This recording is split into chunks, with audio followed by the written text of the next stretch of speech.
Hello students, स्वागत है आपका हमारे स्टडी व्यू एजुकेशन चैनल में। यदि आपने हमारे स्टडी व्यू एजुकेशन चैनल को अभी तक सब्सक्राइब नहीं किया है तो प्लीज़ सब्सक्राइब कर लीजिए, वीडियो को लाइक और शेयर भी कर दीजिए, क्योंकि हम हमारे चैनल पर स्टेनो से रिलेटेड जो भी अपडेट है वो टाइम टू टाइम लाते रहते हैं। रोज़ नई नई डिक्टेशन भी आपको प्रोवाइड करवाते रहते हैं। एक बात और कहना चाहूँगी स्टूडेंट्स से कि स्टूडेंट्स जो आज की जो डिक्टेशन है वो 70 वर्ड पर मिनट की स्पीड से है और ये डिक्टेशन है जो प्रीवियस पेपर में आई हुई है। डिक्टेशन स्टार्ट होगी 5 सेकंड बाद। Ready, start. नीलम शर्मा ने यह कथन किया था कि उसका पिता तारीख 21 दिसंबर 2009 को लगभग 8 बजे पूर्वाह्न में उसे यह सूचित करते हुए घर से गया था कि वह गांव चुजाला में कर्मा के मकान पर जाएगा और उसके पश्चात वह गांव हरलोक में अपनी ड्यूटी करने के लिए जाएगा विराम।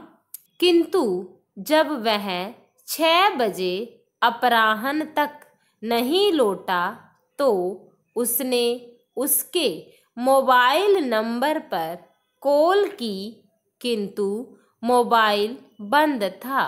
उसने सुबह अपने पिता के बारे में पूछताछ करने के लिए वन संरक्षक से कॉल की, जिसने उसे बताया कि उसका पिता ड्यूटी करने के लिए नहीं आया था।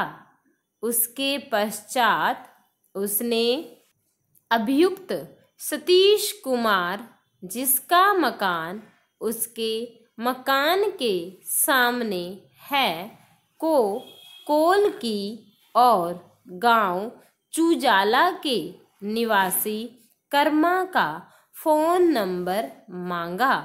तारीख 22 दिसंबर 2009 को जब पुलिस उसके मकान पर आई तब उसे पता चला कि सतीश कुमार और राजीव कुमार द्वारा गोली मारने के कारण उसके पिता की मृत्यु हो गई है और उसके पिता का शव बालह चुरानी जंगल में पड़ा हुआ है।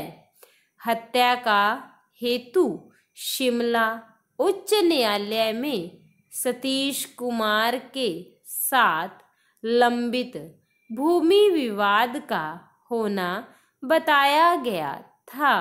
पैरा राम सिंह ने यह अभिसाक्ष्य दिया कि अभियुक्त सतीश कुमार और राजीव कुमार के प्रकटन कथन तारीख 22 दिसंबर 2009 को ही अभिलिखित किए गए थे। सतीश कुमार और राजीव कुमार दोनों अभियुक्तों के कथन जसवंत सिंह और कुलदीप सिंह की मौजूदगी में अभिलिखित किए गए थे विराम।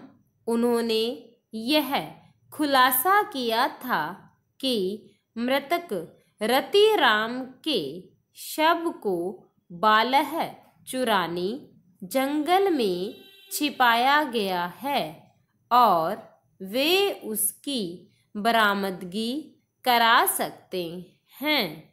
दोनों अभियुक्त पुलिस दल के साथ बालह चुरानी जंगल में गए और उनके द्वारा घटनास्थल का सीमांकन करने पर साक्षी जसवंत सिंह और कुलदीप सिंह की मौजूदगी में तारीख 22 दिसंबर 2009 को मृतक रतिराम का शव बरामद किया गया।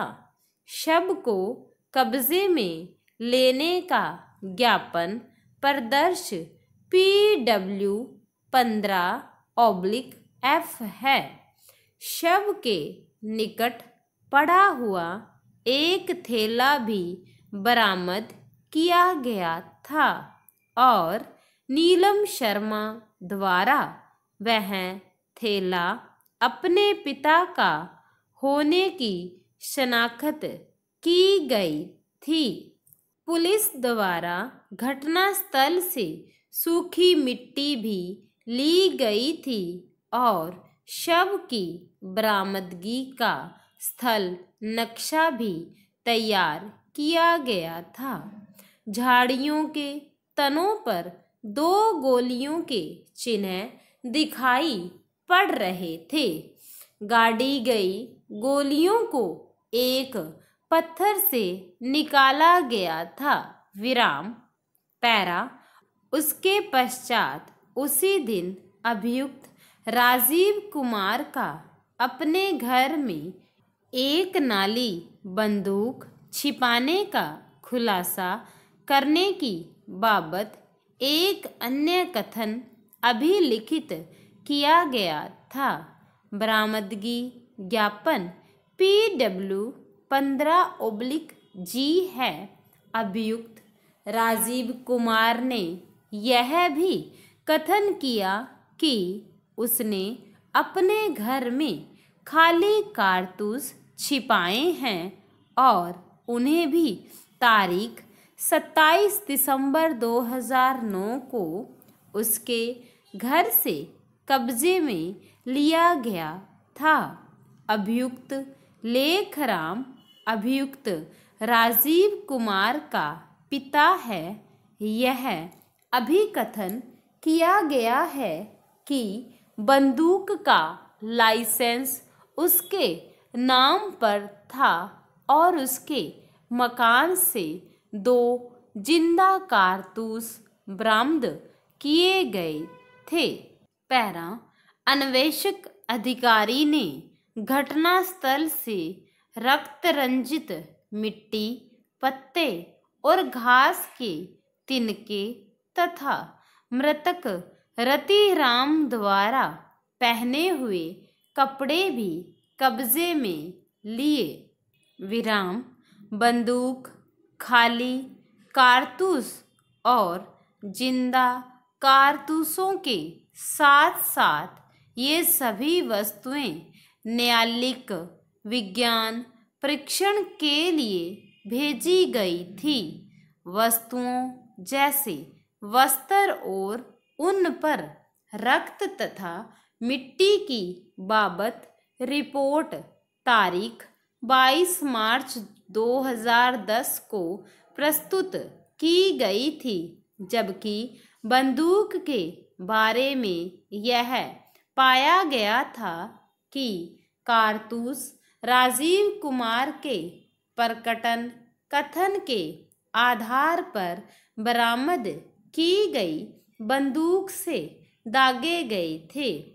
यह भी रिपोर्ट की गई थी कि मृतक द्वारा पहने गए वस्त्रों पर बंदूक की गोली के अवशेषों का चिन्ह मौजूद था और गोली दूर से चलाई गई थी। स्टॉप।